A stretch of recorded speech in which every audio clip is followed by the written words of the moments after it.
Already ధ్యానం ఎక్కడైతే అందించబడుతుందో ఈ ధ్యానంతో ఇవన్నీ మార్పులన్నీ చక్కగా జరుగుతాయి అంతే.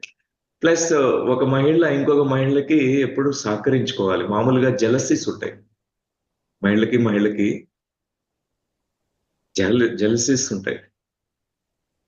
అది కాదు. మహిళ ఇంకొక మహిళకి ఒక సిస్టర్‌హుడ్ లాగా ఫార్మ్ కావాలి. వారు సహకరించుకోవాలి.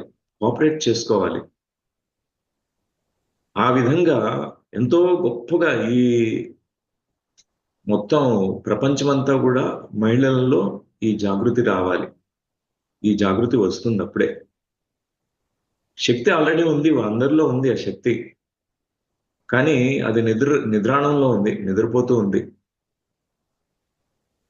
బికాజ్ వాళ్ళంతా గూడా అందరూ గూడా మహిళలు తక్కువగా భావిస్తున్నారు.